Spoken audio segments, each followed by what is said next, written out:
So, something that I learned a long time ago when I was a young developing leader is, where am I getting my knowledge from? Because that's how I'm really building my beliefs.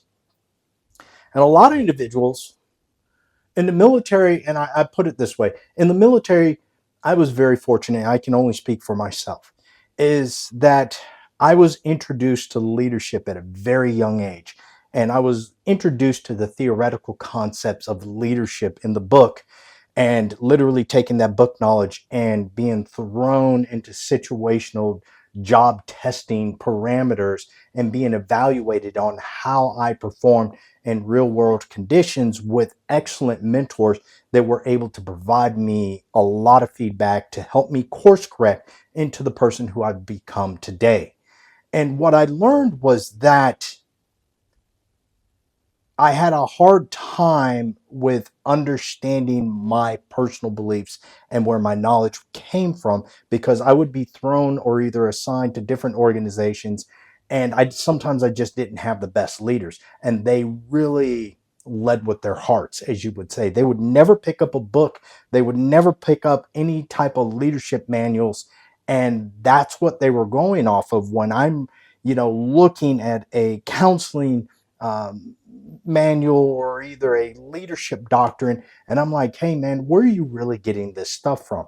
And what they were doing was they were negatively affecting the team's performance with their inconsistency of the organization doctrine. And that's what I'm talking about, is when you go inside of an organization, find out if they have a doctrine.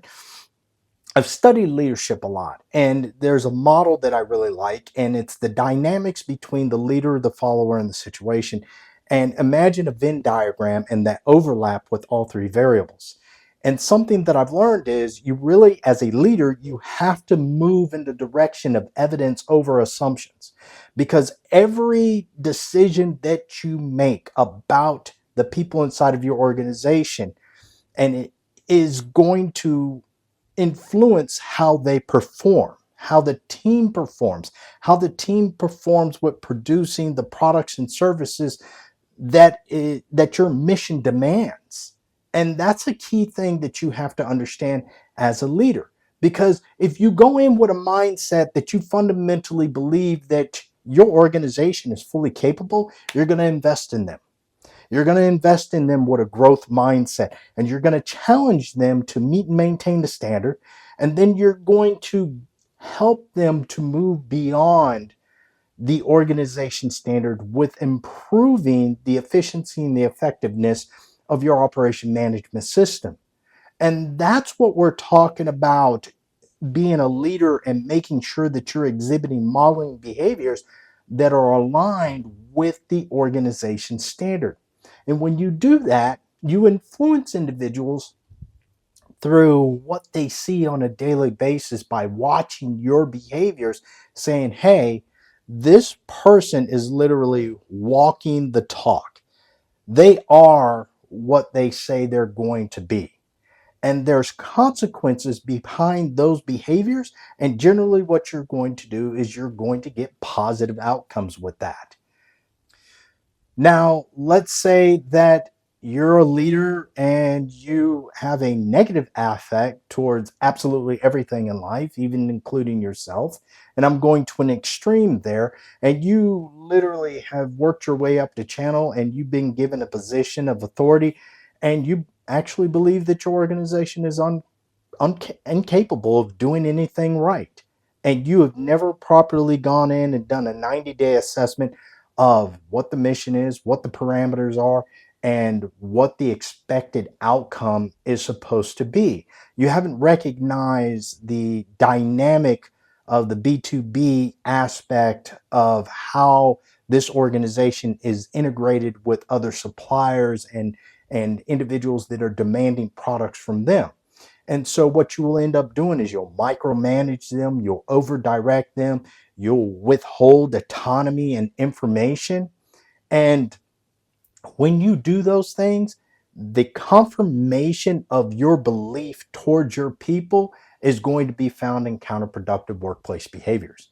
You're going to have individuals that are pulling back from the initiative and the autonomy that is literally driving and pushing that organization to excellence. And then what's going to happen to you is that your leaders, your and within that hierarchy chain, they're going to start coming down on you, and they're going to ask you, well, what's going on? You're just going to rely on that belief saying my team's incapable. But there's a key thing that you have to remember is that you have to ask yourself, as a higher level leader, how was that organization performing before that new leader showed up, that new supervisor or manager? Because the key thing with understanding leadership is starting with yourself and understanding where your beliefs come from. Where did I get this knowledge from? Where did I learn this stuff from? And what I'm talking about heavily is leadership theory.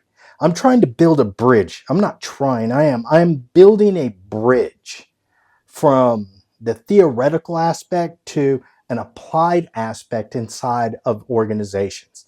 And we're talking about process leadership mechanics because there's a process to leadership.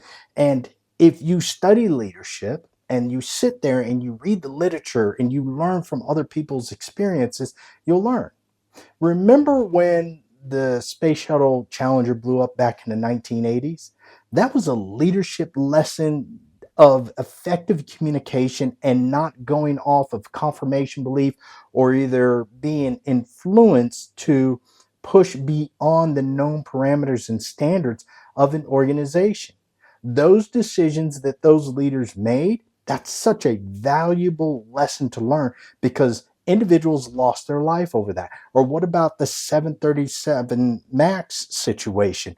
Or either what about all the leadership lessons that individuals can learn from the United States military or either the oil companies?